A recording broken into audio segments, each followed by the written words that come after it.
É um prazer ter vocês aqui hoje. É um momento importante na nossa área do Centro de Memória, né? Para quem não me conhece, meu nome é Roberta Alexandre Sundfeld.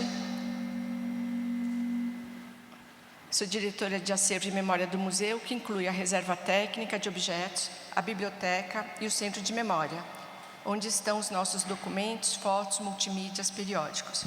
Participo desse projeto da construção do museu desde o momento inicial. O evento de hoje é apresentado pelo Ministério da Cultura, Secretaria da Cultura, Economia e Indústria Criativa do Estado e Secretaria Municipal de Cultura de São Paulo. É com grande alegria que recebemos vocês, quase 4 anos após a inauguração do Museu Judaico de São Paulo. Somos um espaço que, desde a sua inauguração, se propôs a ser mais do que um local de memória, um lugar de encontro, de educação, de diálogo com a diversidade. Temos recebido diariamente muitas escolas de diferentes regiões e contextos. A cada visita, vemos como a experiência no museu é capaz de despertar reflexões. A coexistência entre os variados grupos sociais e identidades, o combate à intolerância e ao preconceito, a educação e a transmissão intergeracional, valores a um só tempo universais e judaicos. Como todo museu comprometido com a preservação de seu acervo, realizamos regularmente uma conservação preventiva, como, por exemplo, higienização de vitrines, nas exposições de longa duração. No entanto, sabíamos que era preciso ir além. Em termos de acervo, para quem não nos conhece, temos 1 milhão de páginas de documentos, 120 mil fotos, 20 mil livros, 2.500 objetos. Recentemente, revisamos o plano museológico, a política de gestão de acervo, a política de aceite de doações e o programa digital. Foi então que vimos o edital do PROAC 37/2024, denominado Salvaguarda de Acervos de Museus, que falava justamente sobre a conservação de objetos museológicos. Tínhamos ali uma oportunidade, aplicamos e fomos contemplados. Assim que nós soubemos desse edital, a primeira coisa foi chamar a Expomos, que é parceira nossa de longa data, chamamos também o Raul Carvalho, e com isso nós desenvolvemos o projeto. Então eu vou pedir para a Alessandra Labate Rosso falar um pouco sobre o papel da Expomos. Boa tarde a todos, então me chamo Alessandra, eu trabalho no núcleo de coleções da Expomos, eu sou a coordenadora desse núcleo, e primeiramente queria agradecer ao Museu Judaico de São Paulo pelo convite, e a parceria do Ateliê Raul Carvalho para esse projeto de revisão com foco na conservação das exposições de longa duração. Esse projeto, enfim, essa ideia deveria ser também um exemplo para outras instituições que têm renovado as suas exposições. Todos sabemos que as exposições eram chamadas de exposições permanentes, onde pouco se atualizava, a não ser alguma questão de monitoramento, de conservação dos seus acervos. Hoje, no entanto, estão previstas revisões de várias áreas, seja a nível conceitual da exposição, ou por causa de novas aquisições, doações, comodatos, sem contar com revisões a nível de tecnologia, acessibilidade, expografia, assim como a conservação. E foi, portanto, esse o objetivo específico desse projeto, que começou com um diagnóstico da situação dos acervos expostos aqui nas exposições de longa duração, análise desse diagnóstico e a proposta de um protocolo de conservação, além de um treinamento da equipe interna do museu. O detalhe será agora apresentado pelos colegas. Obrigado, Alê. Bom, esse projeto nos permitiu avaliar as condições de conservação de diferentes tipologias de objetos presentes em nossas exposições, seja na exposição de História, no primeiro subsolo, para quem não conhece, no Ciclo da Vida, esse que está em volta de vocês, e das Festas Judaicas, esse também aqui em volta, como se fosse uma Torá aberta, né? Então, papéis, tecidos, metais, todos mereceram uma atenção técnica e cuidadosa. Logo depois do primeiro diagnóstico que a Alessandra e o Raul fizeram, ainda antes do protocolo, ficou clara a necessidade de ampliar nosso aparato técnico, como dataloggers, luxímetro. Com isso, demos os primeiros passos concretos em direção ao processo de conservação de fato, cuidadoso, sistemático, fundamentado, que iremos apresentar para vocês com detalhes. Com a entrega do protocolo de conservação, que foi a segunda etapa, vocês terão a oportunidade de conhecer, nós pudemos iniciar um novo capítulo, aprofundamento técnico e conceitual do que significa conservar objetos em exposição de longa duração nos museus.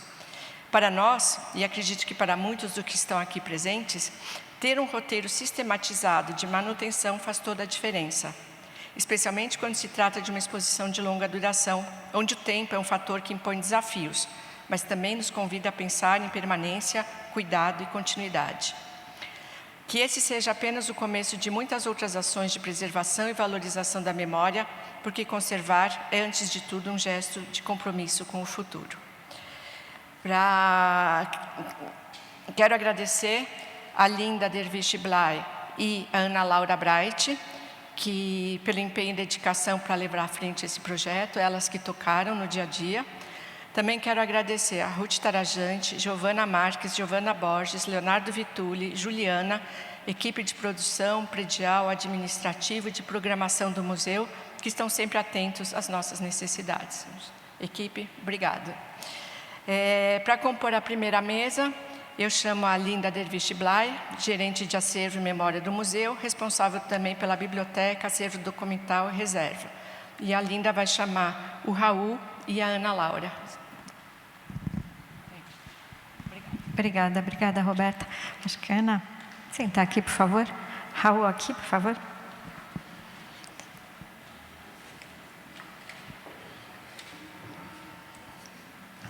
Deixa eu ficar mais perto de vocês. A primeira mesa, a gente vai falar sobre o protocolo de preservação de acervo do Museu Judaico e seus processos. O Raul Carvalho foi nosso convidado para falar sobre o protocolo. O Raul é conservador, restaurador, com uma carreira sólida de atuação na preservação de acervos, patrimônio e restauro de obras de arte. É também diretor do ateliê Raul Carvalho Conservação e Restauro, é autor dos trabalhos apresentados em congressos internacionais, como o do ICOM, em Valência, em 2023, e Lima, em 2024.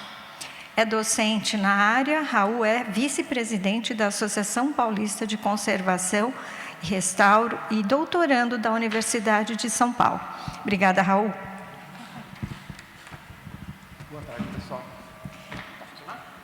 Tá, eu só vou apresentar a Aninha, e aí a gente já começa. Ana Laura Bright é assistente de gestão da coleção museológica do Museu Judaico de São Paulo desde 2023. Parece mais tempo, né, Ana? Sua atuação está voltada para a conservação e documentação do acervo tridimensional. É bacharela em História da Arte pela Universidade Federal de São Paulo, onde atualmente desenvolve pesquisa de mestrado na mesma área. Também possui formação técnica em museologia pela ETEC, Parque da Juventude. Obrigada, Ana. Acho que agora a gente pode começar. Raul, você vai querer? Acho que não vou precisar. Minha colinha está aqui. Boa tarde a todos, tudo bem? Gostaria de começar agradecendo, então, ao Museu Judaico pelo convite e agradecer a Expomos também por essa longa parceria, né, de décadas, né, Ale, que a gente vem trabalhando junto. Gostaria de começar pedindo desculpas à direção do museu, ao staff todo, porque o nosso papel aqui, a gente foi convidado, na verdade, numa situação bastante constrangedora, de chegar na casa dos outros para apontar problemas, né? Então, você é convidado para vir na casa dos outros, achar pelo em ovo, e ainda por cima ter que colocar tudo isso num relatório e assinar. É uma situação bastante constrangedora. Como disse uma vez o grande Ariano Suassuna, falar mal na frente dos outros é muito constrangedor. Constrangedor para quem fala e constrangedor para quem escuta, né? É muito melhor falar pelas costas. Mas, enfim, obviamente não se trata disso aqui, né? A gente foi convidado, através desse projeto, desse edital, para fazer um olhar, trazer um olhar técnico, né, à exposição, como a Alessandra comentou.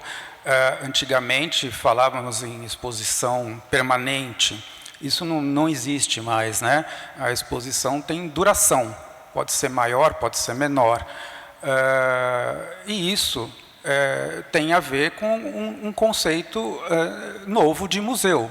Museu, há muito tempo, não é um depósito de objetos. Museu é uma coisa viva, uma coisa dinâmica e que muda a toda hora, né? Então, após esses anos de abertura do museu, é interessante você revisitar as questões técnicas de conservação do acervo. Um acervo bastante complexo, bastante eclético, têxtil, metal, madeira, marfim, enfim, uma série de coisas complexas, de difícil conservação. Pensar no ambiente, né, no espaço expositivo. Então, o olhar técnico foi no sentido de perceber alguns ajustes necessários, por exemplo, na questão de iluminação, né, nos diferentes índices de iluminação das vitrines, o que é absolutamente normal, porque há variações, né? Eu, há um tempo atrás, trabalhei num espaço de exposição onde os ajustes tinham que ser diários, porque era um espaço muito próximo ao metrô, então havia uma vibração no prédio absurda e as oscilações elétricas do próprio edifício, um edifício antigo, com instalações, com fiação antiga, então a oscilação da iluminação era diária, então todo dia tinha que alguém ajustar, né, com um luxímetro ali, fazer um ajuste, porque ou oscilava para cima ou para baixo a quantidade de luz necessária para iluminar o objeto, ou a vibração do prédio deslocava o spot de luz e começava a olhar para outro lado. Então isso é importante ser revisto, né? E foi uma das coisas que a gente prestou bastante atenção aqui.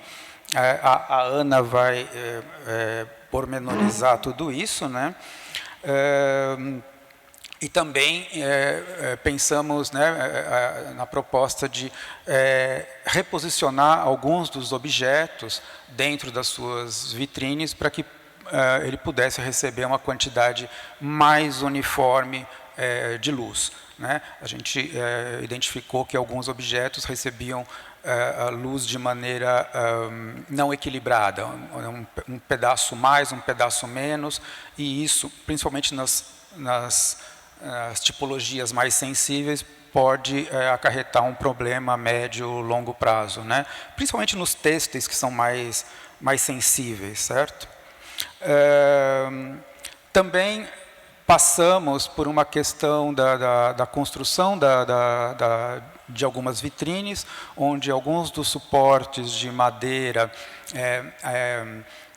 deixavam visíveis os veios do suporte, eles são forrados com um tecido sintético branco, e mesmo assim, em algumas pranchas, deixavam visíveis esses veios de madeira, podendo causar uma confusão, uma pequena interferência na própria leitura do objeto, mas também uma sensação que pudesse ter alguma sujeira ou alguma infestação ou uma infecção por fungo, mofo, etc., que não era o caso, né? Então é um ajuste técnico realmente para tentar melhorar a questão das vitrines, né? Também vimos alguns suportes que foram feitos para a abertura do museu, suportes em acrílico, que foi sugerido uma uma requalificação de maneira a proteger mais o objeto exposto, né, alguns livros, alguns objetos que poderiam estar um pouco, digamos, desequilibrado na questão do suporte, né? Também algumas vitrines para facilitar a manutenção, a sugestão de fixar vitrines que têm muitos objetos pequenos e aglomerados num determinado espaço, para que eles ficassem presos, fixados em uma plataforma, numa bandeja, e isso facilita a manutenção, a higienização das vitrines, né? Enfim, comentamos e trabalhamos sobre a questão da periodicidade da higienização. Eu acho que o protocolo ele tem que ser em forma de recomendação, que é o que foi feito, e uma adequação em função da realidade das possibilidades do museu, né? Aqui a gente tem uma característica específica que todo o acervo exposto está dentro de vitrines, né? O que torna a manutenção mais fácil, por um lado, porque dentro da vitrine suja menos, né?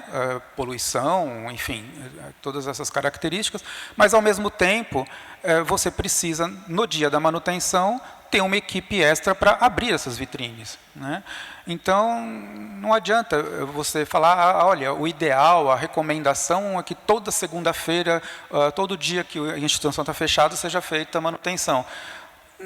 Nem sempre é necessário e nem sempre é possível, tá? Então, isso tem que ser ajustado de acordo com a realidade da instituição, do museu, da galeria, etc. Isso é bastante importante, e ter essa programação prévia do que vai ser feito, isso é bastante importante.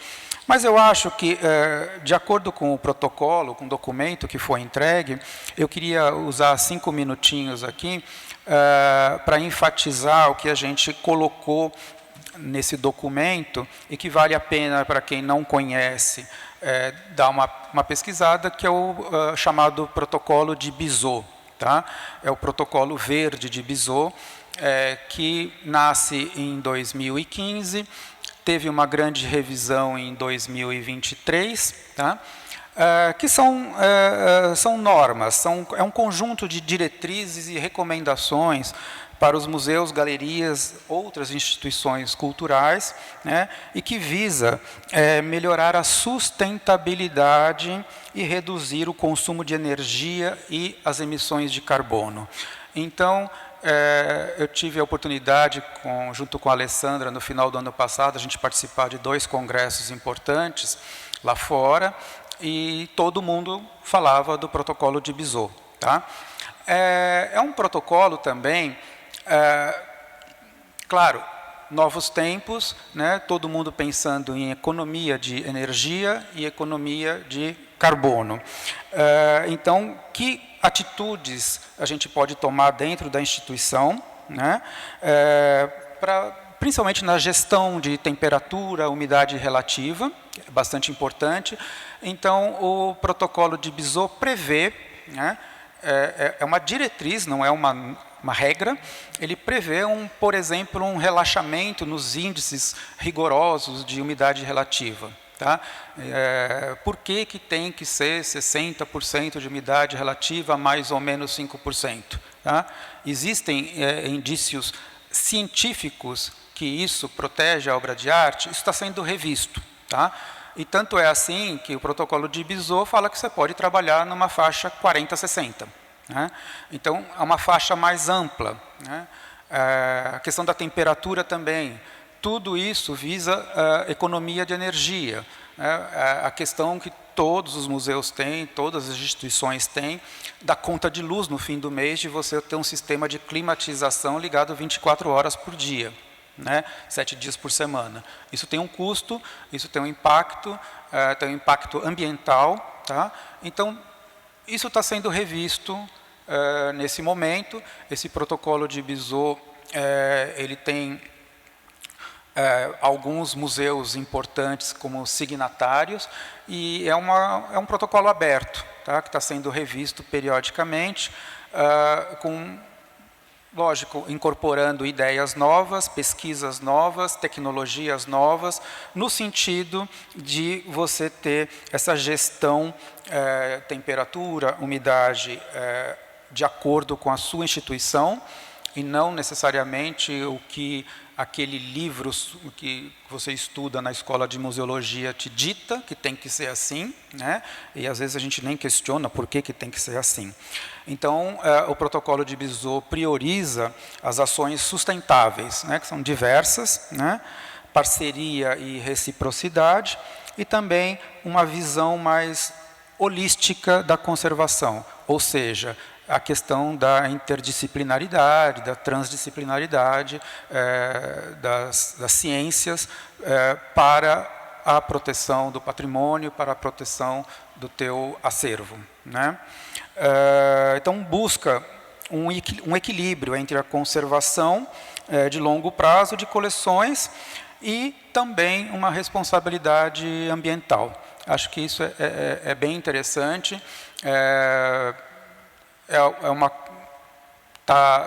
Tá muito em ênfase em todos os cantos, tá? E acho importante, num momento como esse, que a gente tem uma abertura para essa requalificação, esses ajustes necessários depois de alguns anos da abertura do museu, né? Pensar nisso também, o que a gente pode fazer e que seja interessante para a preservação do acervo e que também seja sustentável, né? Como é que a gente equilibra isso, tá? Acho que era isso que eu queria comentar com vocês. Acho que a Ana deve explicar um pouquinho mais o trabalho que a gente fez, né? Não, eu acho que eu vou deixar para a Ana, que fez um trabalho bem mais consistente, e acho que tem mais propriedade para falar, porque ela é do staff do museu, então sabe mais profundamente, né, as questões todas de salvaguarda. Obrigado.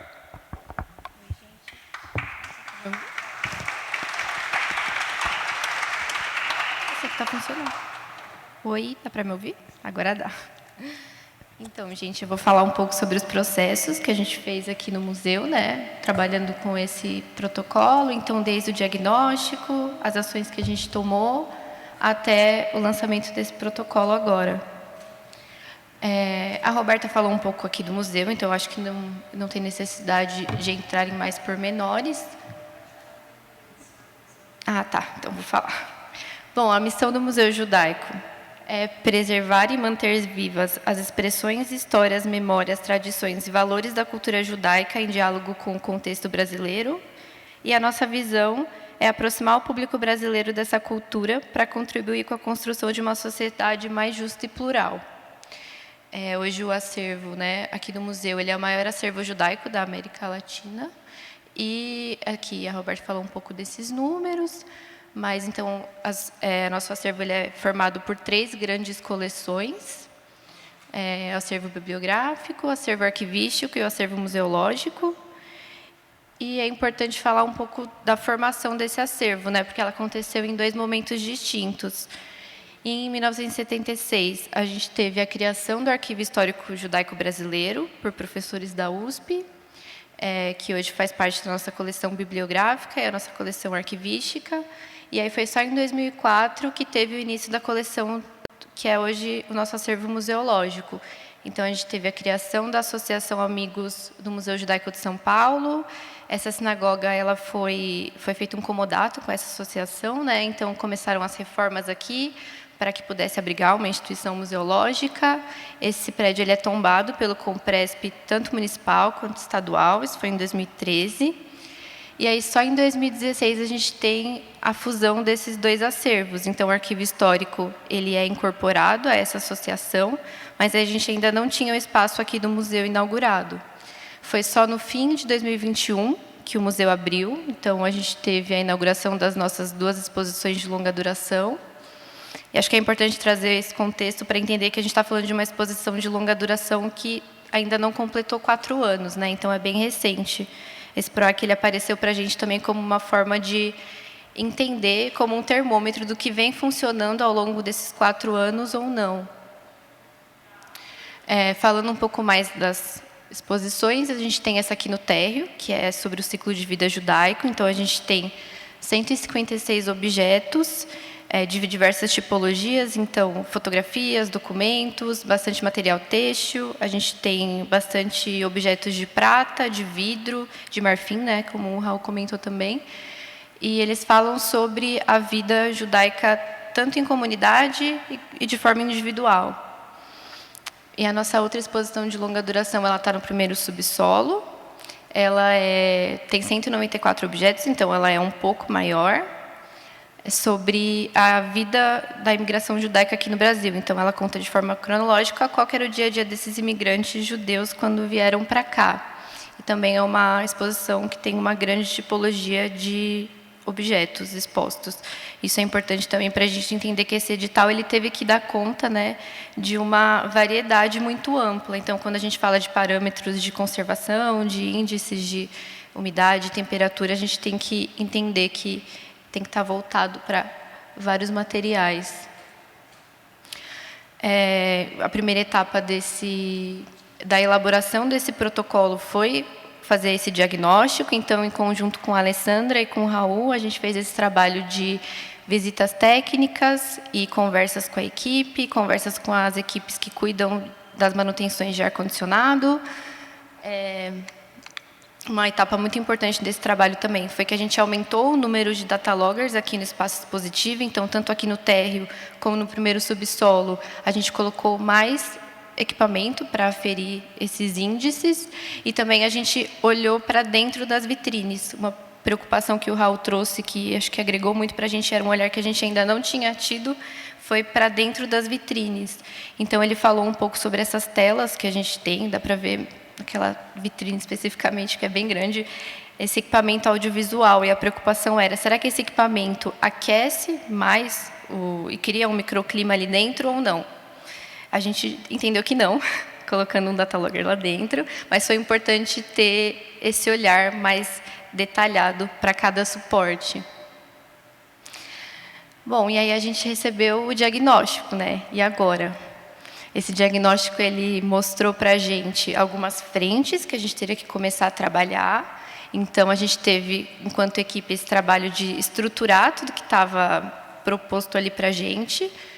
E a gente entendeu que a gente tinha uma linha de frente que cabia à equipe interna do museu realizar. Então, os ajustes que o Raul comentou, principalmente de deslocamento de acervo dentro dos suportes, ajustes do suporte de acrílico, tudo isso a gente fez internamente. Mas tinha uma outra parte também, que aí a gente chamou de as ações externas, que a gente teria que fazer em conjunto com outras equipes.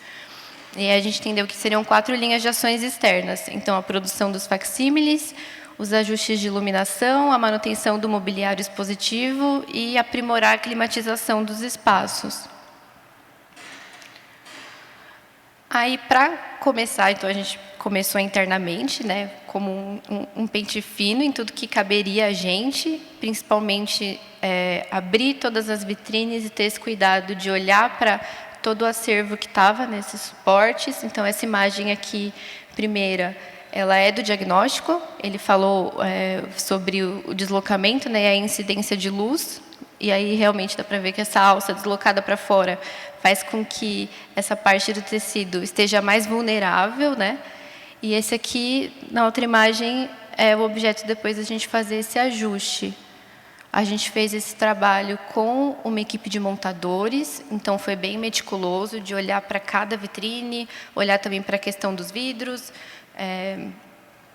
E essa daqui da Trafoto fazendo o ajuste no acervo que eu mostrei no slide anterior. Bom, e aí, finalizando o que cabia a gente internamente, a gente foi olhar para as linhas de ação que a gente faria de forma externa. A primeira coisa que a gente fez foi trabalhar na produção dos facsímiles. E eu não sei se todo mundo está familiarizado com esse processo, né? Mas aqui no museu a gente já tinha começado esse trabalho em 2023, que é fazer uma digitalização do documento ou da foto que está exposta, também no caso dos cadernos e os livros, é o que a gente está olhando agora, né? Mas nessa etapa do edital. Fazer uma digitalização, fazer uma impressão que seja fiel ao original de modo que essa cópia ela fique sobre o objeto original que está exposto. E aí tem, depois disso, todo um trabalho de trocar todas as legendas que a gente colocou, colocar para o público que isso é uma cópia, também é um trabalho importante. Mas, nesse primeiro momento do edital, a gente está fazendo ainda esse trabalho de digitalização. Eu trouxe aqui uma amostragem do que a gente tem exposto para entender qual que é a importância dessa preservação para a gente. Esse primeiro caderno está lá no primeiro subsolo, e é um acervo muito singular aqui do museu, fala de um artesão que produzia tapetes, e ele registrou todo o processo criativo dessa produção nesse caderno dele. Então, ele colava esses desenhos e descrevia passo a passo como ele estava fazendo esse trabalho. E dá para ver que ele é um acervo, ele tem mais de 100 anos, ele já está bem desgastado, a gente tem essas manchas no papel, ele usava essa cola para colar esses desenhos, então dá para ver que essa cola também já está um pouco oxidada ali na outra página. Nesse caso, a gente fez uma digitalização dele aberto e vai ser colocada uma cópia idêntica em cima do caderno que está lá já na exposição. Esse outro livro é um acervo importante também, porque é a nossa coleção sobre a Segunda Guerra Mundial, então também é um acervo de mais de 80 anos, pelo próprio contexto de uso dele e pelo tempo também que ele está em exposição. Ele está um pouco desgastado, como ele está exposto só a capa, nesse caso a gente faz a digitalização só da capa, e também é colocado por cima do objeto que está lá. Mas esse terceiro caso, ele é muito único, porque é um livro muito importante, acho que uma das peças mais importantes que a gente tem aqui no arquivo, e ele é um livro de registros de imigrantes judeus que passaram pelo Porto de Santos. Então, ele tem quase 100 anos também, e além dele ser um acervo muito singular, ele é muito pesquisado ainda. Então, tem muita demanda de pesquisadores, muitas pessoas que querem procurar o nome das famílias e dos parentes, e elas não podem porque ele está em exposição. Então, nesse caso especificamente, a gente está trabalhando para fazer um facsímile do todo, e a ideia é que a gente tire o original da exposição para que ele volte a circular e ser pesquisado. Aqui a gente fazendo esse trabalho aqui no térreo, da digitalização. Esse daqui também é só da capa. Então, a gente montou todo o equipamento aqui, aí abrimos as vitrines. Nosso trabalho foi também nesse manuseio do acervo, né? Então, enquanto equipe de acervo, a gente que manuseou, e ele só fazia a fotografia. Aqui fazendo esse trabalho também no primeiro subsolo. Nessa segunda imagem dá para ver que é uma preocupação não só de digitalizar e fazer uma cópia, mas ela tem que estar fiel ao original. Então, a gente faz várias impressões de teste também para entender tanto as dimensões quanto a parte da coloração da cópia, que é muito importante. E a segunda ação que a gente tem trabalhado aqui no museu é no ajuste da iluminação, que o Raul também comentou, né? Essas imagens aqui são do diagnóstico que eles entregaram para a gente. Nessa primeira imagem, a gente está usando um luxímetro para entender qual a intensidade, a quantidade de luz que essa torá está recebendo. E o ideal, falando em parâmetros ideais, né, seria estar no máximo 100 lux, e aqui está em 166. E essa outra imagem que eles trouxeram chamou a atenção, e a gente não tinha ainda se atentado com esse olhar para essa sombra. Algumas dá para ver bastante aqui no térreo, né? Essa vitrine que a gente tem essa característica, essa sombra projetada muito forte no objeto. E aí a gente está falando tanto da conservação, né? Então, essa parte que está recebendo mais luz, ela vai se desgastar mais rápido, mas também na própria leitura do objeto. É um caderno, é um livro, é um documento, e essa sombra acaba atrapalhando a leitura do público. Esse é um trabalho que a gente também está fazendo com uma equipe externa. Então, a gente tem trabalhado com a empresa que fez o projeto de iluminação para a gente, aqui, antes da abertura do museu. E agora a gente está olhando para reposicionar os spots de luz, colocar filtro neles para diminuir a intensidade da luz, e principalmente a gente precisa dimerizar as fitas de LED que tem na parte interna da vitrine. E esse é um trabalho que a gente tem que fazer aliado também à empresa que faz a iluminação do prédio, então envolve várias equipes externas e um software que foi desenvolvido aqui para o museu. E acho que é importante falar que a gente, antes desse protocolo, a gente não tinha dimensão do que envolvia todo esse trabalho de iluminação aqui na exposição, né? Então, a gente também conseguiu olhar para isso com mais atenção. Mas uma parte desses ajustes de iluminação a gente conseguiu fazer de forma interna. Então, o Raul falou sobre os suportes de acrílico, e essa imagem aqui, primeira, ela está no relatório. Eles chamam a atenção para esse contraste muito forte de luz na base do caderno. E aqui o nosso trabalho foi reposicionar o suporte de acrílico que está dentro da vitrine. Isso já conseguiu difundir melhor essa luz. Então, nesse caso, a gente vai trabalhar só com a dimerização interna das fitas de LED. Por isso que é um trabalho bem minucioso de entender caso a caso o que vai precisar ser feito, né? Aí a terceira ação que a gente está fazendo, isso é em conjunto com a equipe que fez os suportes de madeira, antes da gente abrir a exposição também. Essa imagem aqui, o Raul comentou sobre as manchas desse suporte de madeira, né? É disso aqui que ele está falando, circulado em vermelho. E isso acontece porque o tecido sintético que envolve esse suporte de madeira, uma madeira compensada, as tramas dele, conforme o tecido foi se desgastando, elas foram se abrindo. Então, a gente consegue ver a madeira por baixo desse tecido sintético, e a gente vai trocar e revestir de novo alguns desses suportes de madeira com outro tecido, com uma trama um pouco mais fechada. Mas a ideia também é estudar como esse novo tecido vai se comportar. Então, a gente vai fazer isso pontualmente em algumas vitrines só, para entender também ao longo do tempo se isso vai ser efetivo ou não, ou talvez seja o caso de trocar o próprio suporte, ou trocar a madeira que é por baixo. E o último caso que a gente tem trabalhado, e ele é um pouco mais delicado, porque envolve a própria arquitetura do prédio, né? E aqui tem um pé direito muito alto. E a gente tem uma laje em cima desse teto que retém muita umidade. Então, é uma dificuldade para a gente conseguir manter os índices climáticos equilibrados o tempo todo. A gente tem muita variação de umidade aqui em tempos muito úmidos. Esse ano, principalmente, a gente chegou em 80% de umidade aqui no prédio. E a gente teve um caso de um foco de fungo nessa vitrine que está aqui na minha direita, essa primeira vitrine. É uma toalha que estava exposta. Assim que a gente notou esse foco de fungo, ele começou a crescer muito rapidamente, então a gente tirou ela de exposição. Essa toalha ela ficou em quarentena no nosso espaço técnico. A gente tratou desse fungo, esse acervo ele ainda está em quarentena, então a gente substituiu por uma outra toalha, que tem a mesma função ali para compor a exposição. Mas aí a gente teve esse trabalho de olhar para dentro dessa vitrine. A gente colocou um datalogger lá dentro para entender se era isoladamente, mas é uma questão de umidade aqui desse ambiente todo, principalmente essa região aqui atrás de mim é a parte mais úmida desse espaço. E a gente começou a pensar em medidas para diminuir essa oscilação de umidade aqui no prédio.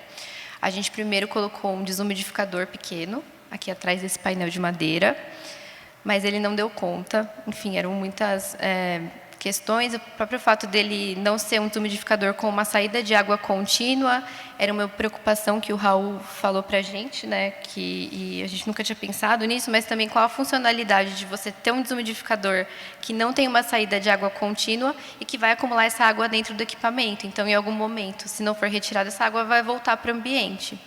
E esse desumidificador não tinha uma capacidade suficiente e ele acabou queimando. Aí agora a gente está estudando tirar o forro que tem atrás desse painel para arejar um pouco esse espaço e colocar um desumidificador maior, com mais capacidade e com uma saída de água contínua. Mas isso ainda está em andamento, também é uma conversa que a gente tem feito com a arquiteta aqui no museu, né, a Laura, que cuida bastante aqui do prédio, mas também a gente sabe que é um prédio tombado, tem as próprias especificidades disso. Então, a gente está olhando, enfim, para esses causadores aqui do fungo. O que a gente fez também foi estar diretamente em contato com a empresa do ar-condicionado, que faz as revisões aqui. Então, a gente aumentou a frequência de visitas técnicas deles aqui. Eles colocaram filtros nas saídas do ar, e isso é importante, né? Foi uma recomendação do Raul para a gente, para diminuir um pouco a reprodução desses agentes biológicos aqui no espaço, mas a gente ainda está olhando para isso, então ainda está em processo. E quais foram os desdobramentos, né, desse diagnóstico e desse protocolo? O Raul comentou dessa formação que ele fez aqui com a equipe, e essa formação foi interessante porque a gente convidou não só os funcionários da equipe de acervo, mas a gente também convidou os voluntários que fazem parte aqui do corpo do museu e outros funcionários de outras áreas que estivessem interessados. Então, teve um primeiro momento teórico e um pouco mais básico de apresentar materiais de conservação, uma trincha, o aspirador de pó, como a gente faz a manutenção das vitrines. E a gente teve um segundo momento, que aí foi bem importante, de circular pelo espaço. Também foi um momento de ver com o diagnóstico e com os ajustes que a gente já tinha trabalhado, e também para as pessoas que não estavam tão próximas poderem entender do que a gente está trabalhando. E para a gente, o engajamento dos funcionários de outras áreas nessa formação ele é importante, porque o MUD entende que quando a gente amplia a participação, a gente cria um ambiente em que todo mundo passa a se sentir responsável pelo acervo. A gente gera uma rede mais abrangente de cuidado com a exposição, e a conservação ela deixa de ser vista como uma tarefa técnica exclusiva da equipe de acervo, mas esse olhar ele se amplia como uma responsabilidade coletiva das pessoas que também circulam nesse espaço, né? O educativo está muito aqui, por exemplo, e para a gente é muito importante manter essa relação próxima, porque sempre quando eles estão aqui, eles notam alguma coisa, ou teve uma visita e algum acervo foi mexido, eles falam para a gente. Então, eles têm esse olhar do que está desalinhado também, e do que precisa de ajuste. E, para encerrar, eu queria destacar alguns pontos que eles foram fundamentais aqui para o nosso trabalho com o edital, né? A gente entendeu que esse protocolo de conservação, ele não é só um conjunto de normas, mas ele representa uma formalização das práticas que precisam ser contínuas e que a gente já vinha fazendo aqui no museu. E recuperando um pouco da fala do Raul, da Roberta e da Alessandra sobre exposições permanentes, né? A gente teve muito essa conversa de que as exposições de longa duração, às vezes, elas ficam muito sacralizadas, né? Muito herméticas. E esse protocolo ele foi importante para a gente entender que são práticas que têm que ser revisitadas sempre, contínuas, e se for preciso trocar um objeto de exposição ou trocar todo o suporte de que ele é feito, a gente tem que estar aberto para isso. E então o protocolo ele para a gente representa um guia de continuidade desse trabalho. Ele lembra que a conservação ela também é um processo dinâmico, e ela preserva não só os objetos, mas a própria relação entre o acervo e o público. E também reforçando que o protocolo para a gente ele é mais do que uma ferramenta técnica, mas ele se tornou um instrumento de consciência institucional. Ele orienta, ele formaliza procedimentos, mas ele também entende que a conservação ela também faz parte da própria missão do museu. Então, para a gente é importante esse momento de poder lançar, de poder compartilhar com vocês esse protocolo, que foi uma etapa muito importante. E é isso.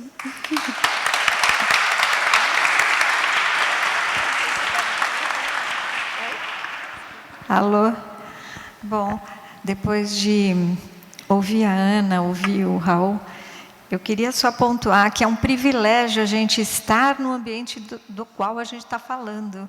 Então, quando a Ana fala da vitrine, ou quando o Raul diz, bom, a gente traz aqui um protocolo, mas a instituição vai dar conta de ter essa rotina? Então, vou dar um outro exemplo.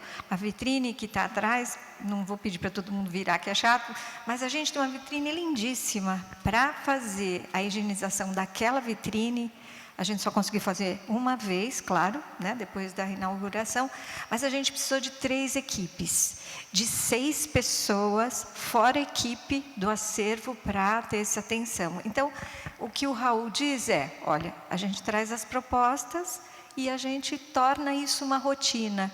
E nós, enquanto equipe, a gente vai adaptando ao que é possível sempre, né? Então, achei muito importante ouvir o Raul também falando dessa dificuldade que é chegar numa instituição e já colocar o dedo nos pontos mais delicados, né, Alessandra? Mas ok, eu acho que isso fez muita diferença para nós. Antes de abrir para as perguntas, só queria dizer que esse protocolo vai estar no site em breve. A gente está terminando até para ouvir vocês e pensar melhor.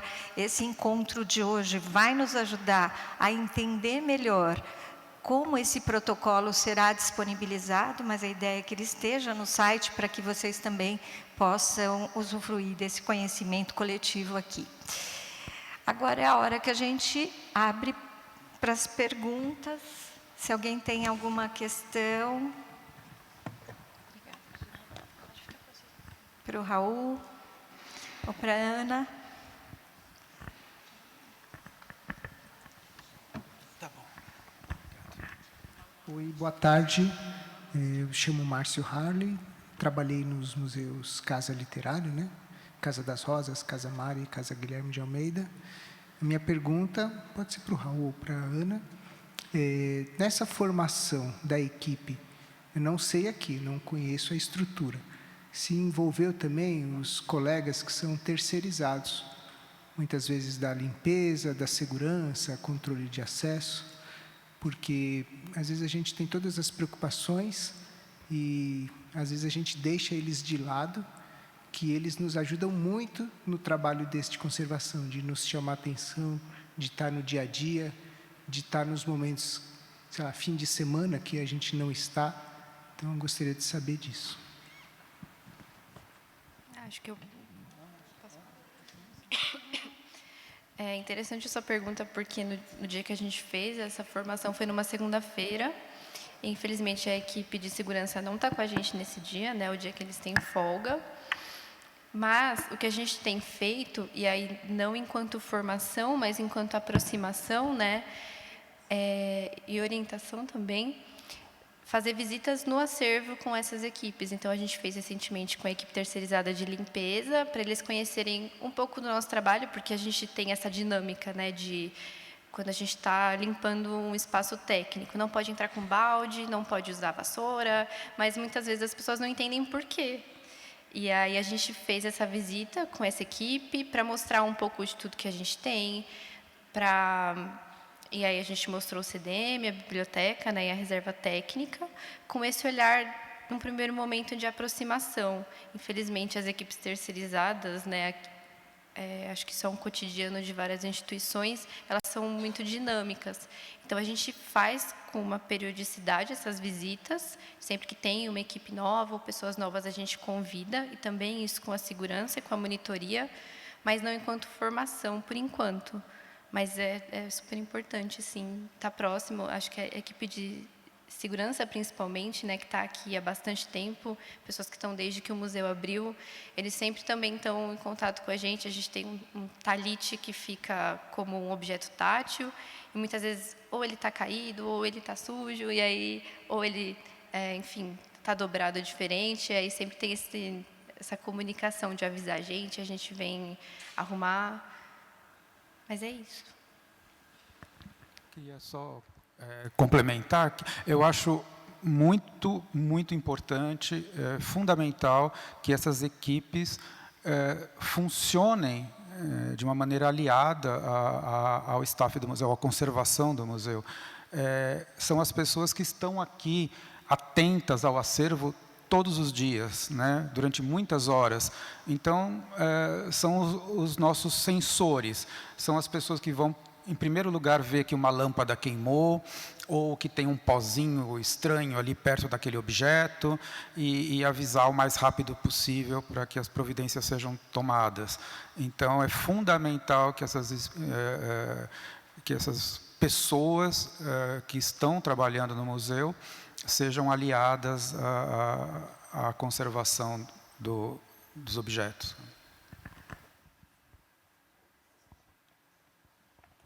Oi, meu nome é Dayana. Dá para ouvir? Tá. Meu nome é Dayana, eu sou museóloga do Museu do Holocausto, e você estava falando sobre umidade, e a gente tem esse mesmo problema, só que eu queria, na realidade, é quase uma troca, assim, porque eu vi que tem muito papel E a gente tem um problema lá, justamente por causa da questão da umidade. A gente tem um desumidificador, só que a umidade é muito grande. Então, você falou sobre passar de 80, a gente já chegou num nível das vitrines basicamente escorrerem água, de tanta umidade, né? Curitiba, gente, não tem muito o que fazer. Mas eu vejo que, por exemplo, quando vocês expõem o documento, vocês não colocam, que é uma folha só, não se tem uma cantoneira e ele não empena. Tipo assim, isso para mim é revolucionário, assim, tipo, o que acontece, qual que é o processo, porque realmente é uma dificuldade deixar por exemplo, a gente coloca o documento e que ele não empene por causa da umidade dessa oscilação. E eu vejo que isso aqui não é um problema para vocês. Tipo, qual que é o procedimento? Então, são facsímiles. A maior parte dos documentos que a gente tem, ainda com os livros não, mas os documentos, a maior parte são os facsímiles. E esse facsímile é impresso num papel com uma gramatura um pouco maior.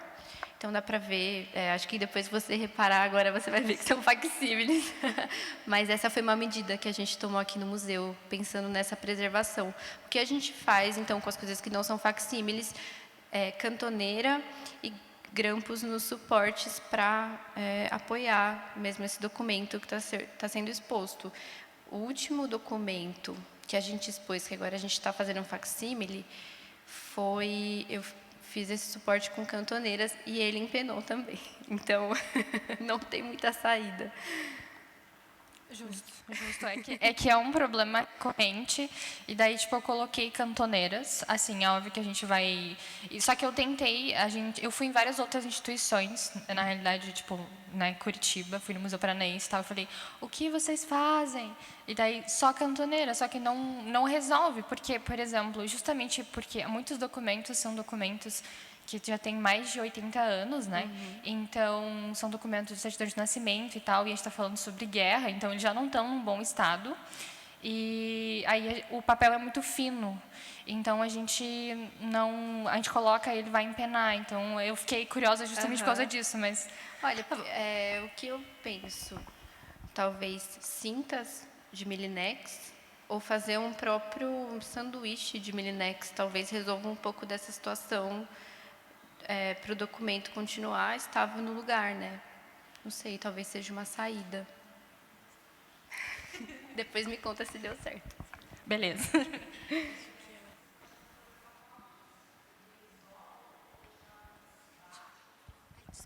Com um focozinho.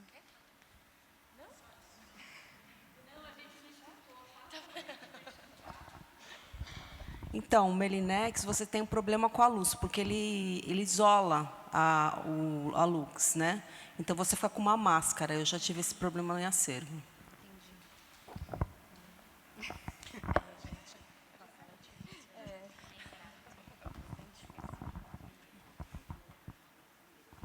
Oi, boa tarde. Eu sou a Yasmin, sou da equipe de conservação do MASP. E queria primeiro agradecer a apresentação, foi muito legal. Eu tenho duas perguntinhas. Uma é que a primeira vez que eu vim aqui, eu queria perguntar se todos os objetos expostos aqui, eles são musealizados, assim? São todos? São. Ah, tá bom. São. E outra pergunta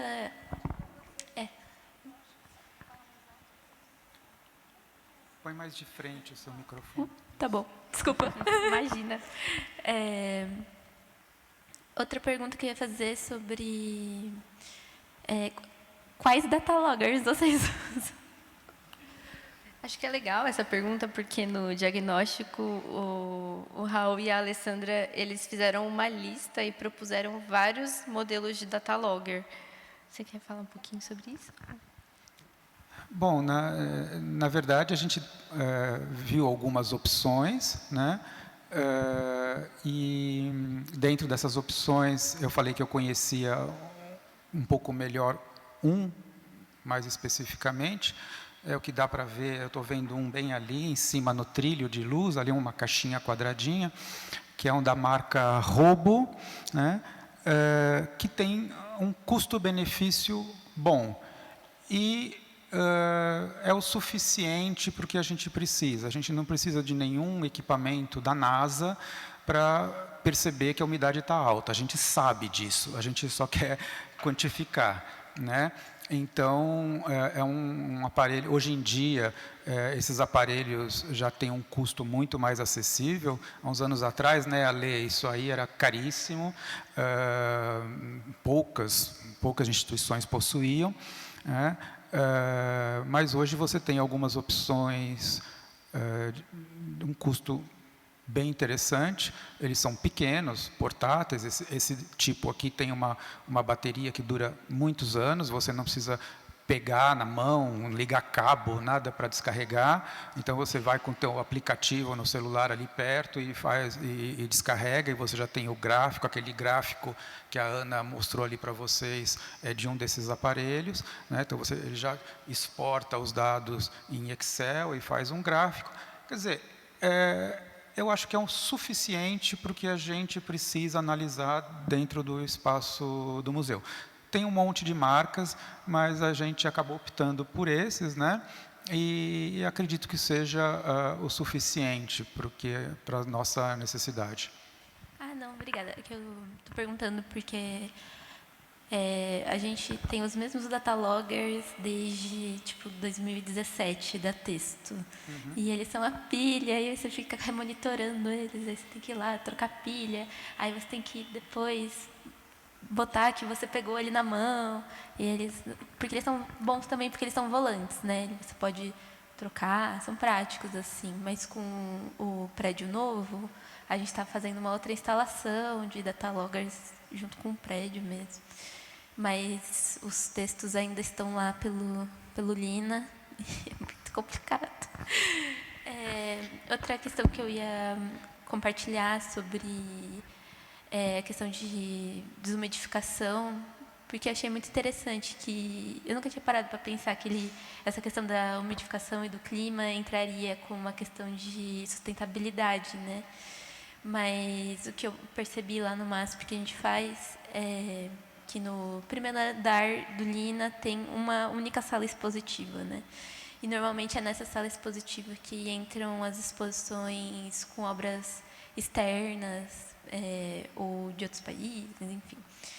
E lá é a sala que a gente tem o maior controle. A gente fica muito de olho e é muito rígido com a climatização daquela sala, justamente porque objetos externos, os museus tendem a pedir periodicamente como está o clima, como está a modificação, como que é essa sala antes deles deixarem a gente ficar com a peça deles. Mas nos outros espaços a gente tende a dar mais espaço, assim. Tanto porque realmente o nosso edifício principal ele já é mais velho, né, tadinho. E aí às vezes a gente tem que fazer manutenção das máquinas e às vezes todo o prédio assim fica maluco, nossa, essa semana tiveram que desligar as máquinas por 2 dias, assim. A gente também ficou assim, meu Deus, a umidade está muito alta, o que está acontecendo? Porque foi bem no dia da chuva e a gente fica desesperados. Mas realmente acho que é muito interessante pensar nisso, de talvez ter um espaço que é mais controlado, se você recebe objetos mais sensíveis e outros espaços não. Achei muito interessante, achei muito legal. Na verdade, isso não é uma coisa nova, né? Isso já vem sendo pensado há muito tempo, muito antes desse protocolo de Bizot que eu comentei com vocês. Você tem trabalhos, por exemplo, do Tim Maikawa, que é um cientista colaborador da Fundação Goethe, que ele já nos anos 90, eu acho,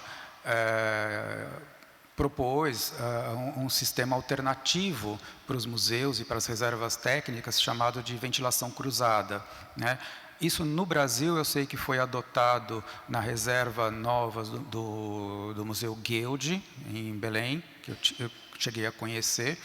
É um sistema onde você não tem o resfriamento do ar, mas uma troca computadorizada do ar externo e do ar interno, que eles chamam de ventilação cruzada, e que consegue, dentro da realidade daquela região, manter uma linha estável de temperatura e umidade, tá? O que é bom para o acervo. e é muito mais verde, digamos assim, porque essa questão da umidade não é um problema desse museu ou do MASP ou de qualquer outro museu, é um problema de um país tropical. Né? Todo mundo tem problema de umidade, de cupim, de fungo, isso é a nossa realidade. Né? Isso é tão verdade que quando vem alguém de fora para uma exposição, ou como courier, eles não acreditam na quantidade, na variedade de fungos que nós temos aqui, de todas as cores e todos os jeitos. Então, isso não existe dessa maneira lá. Esse sistema de ventilação cruzada, então, ele funciona. Na casa de Rui Barbosa, no Rio, também foi instalado pelo próprio TIM. Então, existem algumas possibilidades, né, de você repensar. É claro que isso tem que ser um protocolo internacional. Por exemplo, o Museu Afro-Brasil, eu acompanho o museu desde que nasceu, há 20 anos que eu trabalho na conservação do museu. É um museu enorme, um acervo variadíssimo, e é um museu que não é climatizado e não vai ser climatizado por uma série de questões de custo, né, de verba. Todo mundo sabe, quem trabalha nessa área sabe a dificuldade que é a climatização de um espaço, ainda mais espaços grandes, 15 mil metros quadrados, 20 mil metros quadrados. Você climatizar uma área dessa é tombado também, então eles não permitem, né, nenhum tipo de furo na casca externa para adaptação de dutos, etc., que é um outro problema. E tem uma questão também importante nossa aqui, que a gente não tem, via de regra, uma arquitetura pensada para museus, onde você já, como elemento construtivo do edifício, você usa materiais isolantes que podem minimizar muito o custo de uma climatização. A gente não tem. Normalmente, né, grande parte dos museus aqui são prédios adaptados para museus. Né? Então, é um problema também. Né? Mas, enfim, tem muita coisa para ser pensada.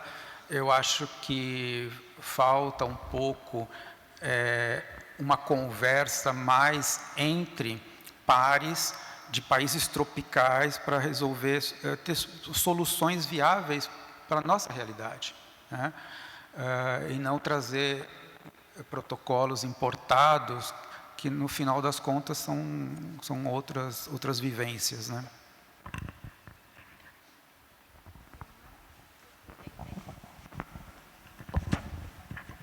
Alguém mais? A última pergunta, pode ser? Pode ser. Desculpa, Não. estou aqui atrás. Não tem problema. Vou pedir para você falar a sua instituição também. Sim. Meu nome é Laura, da Casa Museu Eva Clabin, no Rio, não da EMA. A EMA está aqui do lado, de São Paulo, a irmã. Apenas complementando a colega sobre os dataloggers, a gente tinha texto, não utiliza mais esse sistema, e a minha pergunta ia ser essa complementação, porque eu não entendi se o sistema ele gera algumas métricas ou apenas a retirada a exportação dos dados, né? A gente está testando alguns sistemas que, na verdade, já tem a métrica da API para fazer, né, as projeções, né? E como essas projeções, eu sei que vocês têm foi um ano, né? Esse projeto é recente. Então, como vocês utilizaram os dados recolhidos para algumas tomadas de decisão em relação tanto às vitrines quanto à climatização? E se foi baseado E se foi baseado nessas leituras ou, né, no que já estava aparecendo nas vitrines, né? É isso. E de umidade, bem, Rio de Janeiro, não vou nem falar sobre isso, que é melhor nem comentar. As pessoas acham que é mais tempo. A gente começou esse trabalho agora em fevereiro, março, na verdade, por causa da entrada do edital. Então, é tudo muito recente. A gente está trazendo para vocês, e como a Ana apresentou e o Raul, a gente está no meio do processo. E o mais interessante é ouvir vocês e entender os questionamentos. Vou só fazer uma correção, ainda dá para a gente ter mais perguntas. Quem quiser, fiquem à vontade. Bom, na verdade, esse datalogger é um datalogger mais simples da linha, tá? E você programa uma faixa de medição que eu quero de 1 em 1 minuto ou de 1 em 1 hora, então ele começa a acumular esses dados e de vez em quando você chega ali perto e descarrega isso, ele vai te dar só o período, né, a umidade desse minuto em minuto ou de hora em hora, a temperatura, ponto de orvalho, e vai calcular já a média. Então, nesse período de uma semana, a média da temperatura foi essa, a média da umidade relativa foi essa. Tá? Eu digo que é o suficiente para esse caso, nesse momento, porque é o que a gente precisava. A gente precisava comprovar o que a gente já sabe na prática, que tem uma umidade acima do ideal, né?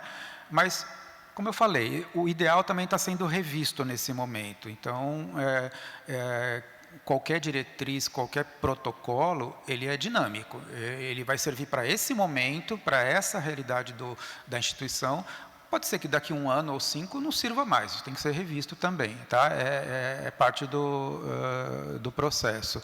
Mas isso foi para corroborar a ideia de que antes que se tomem medidas práticas, né, porque normalmente, quando a gente faz alguma consultoria, a primeira coisa que a instituição, a galeria quer fazer é quantos robozinhos desumidificadores eu preciso comprar. Não, espera, não vai comprar nada. Primeiro a gente tem que avaliar o que está acontecendo de verdade, né? Durante 1 ano, as 4 estações do ano, eu tenho essa umidade oscila, ela é constante, a temperatura, tal. Depois que eu tiver essa análise, né, mais consistente, é que aí entram as ações, né? Se eu vou realmente adotar um desumidificador, como a Ana estava comentando, imagina um prédio com esse pé direito, com esse volume de ar, né? Qual equipamento vai dar conta de tirar tanta umidade do ar para chegar nos níveis aceitáveis? Isso é muito difícil, é muito complexo. Tá? Isso envolve uma engenharia. Não é assim comprar lá um robozinho na loja, desses, né, que você tem em casa, desses de uso doméstico, e colocar aqui, está tudo certo, seguir o protocolo. Não, não funciona assim. Então, a ideia é, primeiro, coletar informação, né? A gente colocou durante um tempo dentro de uma vitrine, fora de uma vitrine, perto da saída do ar-condicionado, longe da saída, para ter uma ideia, cruzar essas informações e ter uma ideia do que está acontecendo de verdade aqui dentro, para depois, num segundo momento, propor alguma ação efetiva para corrigir ou melhorar a situação. Oi, dá para me ouvir? Acho que está desligado. Oi. Bom, já que tem espaço para mais uma pergunta, né? Eu me animei. Sou Ana Carolina, sou do acervo Itaú Cultural. Eu fiquei curiosa com relação à sugestão de fazer facsímiles para os documentos em papel. É um processo que eu não tenho muita familiaridade. Imagino que existam muitas formas de fazer, né? Em termos de a depender de cada objeto, né, das características de cada objeto. Queria ouvir um pouco mais sobre essa proposta de fazer um facsimilar 3D para o livro, né? Acho que é um desafio assim maior. E queria ouvir um pouco sobre essa escolha de colocar o facsímile sobre o objeto original. Imagino que exista uma proposta de proteção, né, do original, para que esse contato entre o papel do facsímile e o material original não tenham nenhuma reação, mas eu fiquei me perguntando sobre esse material que fica por baixo, assim, como ele se comporta, e também o porquê da escolha, se é para manter a tridimensionalidade ou se existe alguma outra motivação assim por trás dessa proposta. É uma escolha assim para manter a tridimensionalidade, né, do objeto. O que a gente tem estudado recentemente com essa nova leva de produção de facsímiles é fazer bonecos dos livros e cadernos, principalmente porque a gente está trabalhando agora com esses materiais, né, que sejam das mesmas dimensões, para aí tirar objetos mais frágeis, né, da exposição. Então, ainda é uma próxima etapa, talvez a gente está estudando isso, sobre esse facsímile que a gente vai fazer do todo. também é um estudo, a gente nunca fez aqui. O que a gente fez de facsímile inteiro, a gente tem um livro que ele foi feito facsímile página a página, né? Mas não é esse o caso. Então, a gente fez uma fotografação desse livro em todas as posições. E é realmente um estudo, né? É uma vontade de poder tirar esse original da exposição. Aí, se der certo, a gente mostra para vocês, posta lá no Instagram. E falando um pouco mais, né, esse trabalho de facsímiles, ele vem sendo realizado desde 2023. Então, quando eu cheguei aqui, eu peguei esse processo um pouco caminhando. A ideia é preservar, principalmente, documentos que a gente tem que são muito singulares ou muito sensíveis, passaportes que vieram da Segunda Guerra, documentos que se relacionam com essa imigração que tem 200 anos. E aí, esses a gente tirou de exposição. A ideia de colocar sobre o objeto original é só para dar conta desses livros e esses cadernos, né? Que também é uma coisa que a gente está no processo entendendo como vai funcionar, porque muitos livros eles têm um próprio volume da página, né? A página que está um pouco fechada. Então, a gente está fazendo uns primeiros testes de fazer esse facsímile com um vinco, para ver como ele vai se comportar, mas tudo entendendo que é um estudo mesmo, para ver como ele vai se comportar. Mas isso diminui a incidência da iluminação, não tem... isso é o principal fator para a gente, assim, a questão da iluminação. E acho que é interessante falar também alguns rolos de pergaminho que a gente tem aqui na exposição. Dá para ver aqui nessa parte da exposição, depois se você quiser dar uma olhadinha, mas lá embaixo a gente tem um rolo de Torá, que o original tem quase 400 anos. E aí foi feito um facsímile do rolo. Então, foi feita essa impressão em fine art com essa gramatura um pouco mais grossa, e ele foi enrolado para dar esse volume, mas mantendo toda a característica do pergaminho. Então, esse pergaminho ele foi inteiro digitalizado mesmo. É a reprodução do pergaminho original. E aí ele foi enrolado, está lá no primeiro subsolo também. É interessante de dar uma olhada.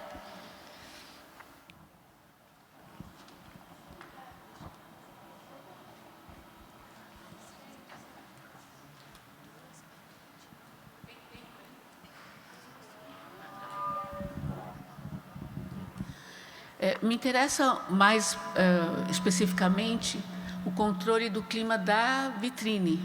Vocês pensaram em alguma coisa em especial, sei lá, usar bandeja de silicagel embaixo? Como é que vocês controlam? Se propuseram isso, como é que vocês controlam? Porque eu pensei, no caso de Curitiba, por exemplo, que vai precisar auxiliares, né, para conseguir. A gente entendeu nesse primeiro momento que essa variação da umidade ela está muito relacionada com o ambiente externo, né? A gente viu que não tem diferença muito significativa de umidade dentro da vitrine com a umidade que o datalogger que está fora da vitrine apontou. Então, a gente tem trabalhado primeiro nesse controle externo. Eu já trabalhei com saquinhos de sílica em gel, aquela que muda de cor. Só que a umidade, na instituição que eu trabalhei, né, que foi anterior, era tão alta que a gente fez num dia e no outro dia ela já tinha mudado de cor e não deu conta. Então, também é uma experiência, né, para ver se funcionaria. Tem alguma possibilidade, desculpa, de haver uma vedação quando vocês trabalharam as vitrines? Pareceu interessante algum tipo de vedação das vitrines? Acho que o Raul talvez possa consiga responder melhor. Eu acho que não foi proposto nesse momento, mas como você falou de sílica e de outros materiais, a gente tem hoje na indústria uma série de materiais absorventes e adsorventes que são utilizados, são preparados para isso. E claro que isso tem a ver com o grau de hermetismo da vitrine, tá? Que não é o caso dessas vitrines. Aqui é uma troca constante com o ambiente externo. Então, a sílica vai ter, ou qualquer absorvedor desse, vai ter pouca efetividade. A partir do momento que você veda as vitrines, você pode trabalhar com uma série de materiais, né? Tem materiais, assim, além da sílica, existem outros sais que você pode utilizar, que vão te dar, quando você faz o cálculo da cubagem, do volume de ar, vão te dar uma umidade relativa específica. E você tem materiais já prontos para isso, como o Artsorb, por exemplo, e agora lançaram recentemente na Europa um outro que substitui o Artsorb, que é ProSorb, que ele é mais, são cassetes, ele é mais eficiente ainda do que o Artsorb, e você coloca esses cassetes em lugares escondidos ali na vitrine, e você vai ter uma precisão um pouco maior no controle. É sempre uma possibilidade, né? Se você não conseguir ajustar o ambiente como um todo, aqui, esse espaço expositivo, você ajustar individualmente as vitrines. É uma possibilidade, sim. Obrigada, Francis, da coleção Ivani Jorge Yunes. Eu queria saber, Ana Laura e Raul, eu não sei se isso vai ser tema de outra mesa, mas se o protocolo incluiu também a parte das reservas, porque, afinal de contas, vocês têm itens que saem e entram da exposição de longa duração. Obrigada. Então, no primeiro momento, não. A gente tem um manual de procedimentos que a equipe fez de forma interna mesmo, pensando em novos colaboradores da área de acervo, os voluntários que trabalham com esse manuseio. Então, lá a gente fala um pouco dos espaços, de materiais que a gente usa, mas a ideia desse protocolo é, primeiramente, olhar para as exposições mesmo. A gente tem a nossa política de acervo, que pincela um pouco isso também. Mas, no primeiro momento, e assim, a nossa reserva técnica, falando da parte de objetos principalmente, né, a gente tem um controle um pouco melhor desses parâmetros. Então, por enquanto, também como é nova, ainda não, mas talvez um próximo edital, uma próxima etapa.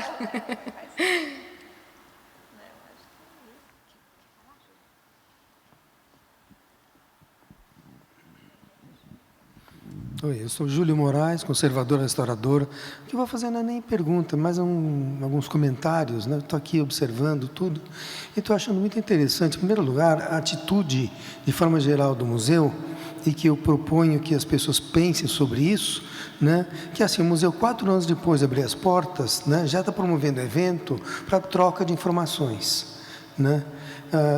Isso o Raul, que já nos conhecemos há tantos anos, né, Raul? A gente já comentou muitas vezes o quanto, pelo menos a nossa categoria profissional de conservadores e restauradores, como nós somos isolados uns dos outros. A gente se encontra, cada vez que a gente vê, eu mesmo, o Raul, comentamos, há quanto tempo? Tem sentido? Entende? Duas pessoas que dirigem ateliês de restauro, falam, há quanto tempo? A gente devia estar muito mais em contato, né? E assim também, acho que todo mundo dos museus, tudo isso, né? Eu anotei um monte de coisas aqui, mas eu vou comentar depois, quando for falar alguma coisa aí, né? Algumas observações que eu acho importantes, né?